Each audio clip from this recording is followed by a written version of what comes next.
Well, hey there. So, Martin with Modal Musical Machines here. And the next installment, we end up with a rather happy accident. Sometimes it happens like this, which is kind of fun. I have a choice. Because, well, essentially I had to go with the double cutaway idea here. Because in no circumstance and no way that I could figure out how to put this together could I use an upper bout like the normal body that I use,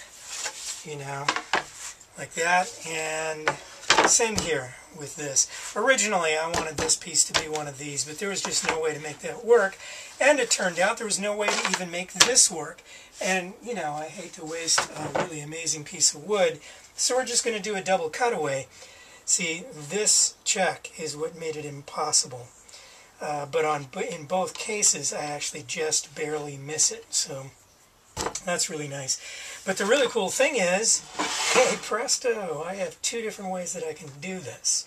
I can do it like so, where you see in blue we have our outline, and I really like this business here. From this direction you see this this bird thing, and I was thinking, okay, that's the swallow, and that names the guitar. All of a sudden it's the swallow guitar, because that's pretty groovy.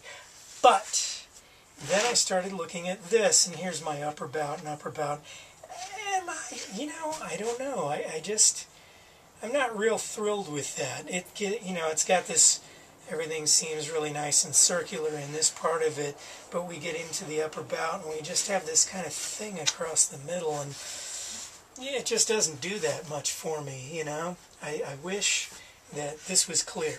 If this was clear, then this would be a pretty groovy thing. The bridge would sit right around in here. Maybe I use one of those smaller type bridges. I was kind of thinking of doing a Strat type whammy bar that goes through the body, and so it's pretty small area there, and that would be pretty groovy, except that I don't know, looks more like a raccoon. Anyway, I don't really like it, so I looked at it this way, and it just seems to be a bit more graceful, I mean, I know this kind of comes together in the middle here like that. That's not quite as thrilling to look at. But when you look at it this way, you've got these kinds of things. And this is really, people are playing it. It's going to be sideways. And the upper, bouts, kind of go out like that. And I think I'm leaning towards this. But it's nice to actually have the choice. I don't always get that. There's sometimes, quite often in fact, when there's no choice, there's only one way that it will work, because of checking and stuff. But also when I do it this way, I had been talking earlier that I don't mind things like wormholes and stuff like that, but if I can miss that, and if I can miss any kind of checking, so that basically this whole piece, as it is completely sound and whole with no breaks or anything else in it, no wormholes or anything, then I'm good with that. I can hang with that. So, there we are. We've got that, or that. And they're both kind of groovy. I'm just not sure I like that. Right? I really like this. But, that's the way it works sometimes. I think I'm going to go this way, but I'm going to go ahead and give it a day or so. Give it a day to kind of chill with it.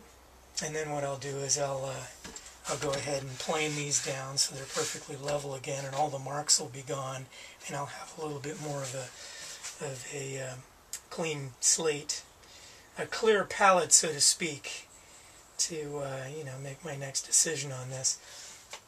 And so what we'll end up having here is, I'm doing two in this case. I think I'm going to. We'll see if there's a third. Who knows? And in this one, I have a choice again, too. This is also the English walnut, but look how different it is. That blows me away so often. I mean, these pieces weren't even all that far away in the tree. It's pretty amazing. At any rate, so on this one I have another choice too, but instead of switching around this way, we can basically flip the whole guitar around. So, you know, in this, you see in the red lines, this would be the top, and we've got all this kind of crazy figure that comes out this way, and I like that. You know, it's sort of all the crazies here, and then it kind of gets a little more sedate. There's still going to be figure, but it's a little gentler and not quite as intense. Or we just turn the entire thing around like so, and all of a sudden you see the black lines.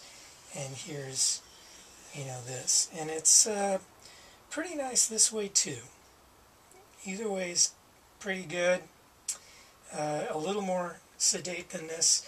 Although once this gets stained and or, you know, well, once it gets finished and cleaned up and stuff, there's some really deep figure in this.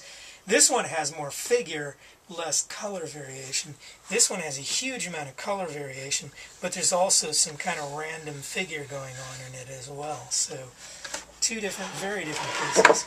I think I'm leaning this way, but again, we'll give both of these a day or so to kind of decide which way I want to go.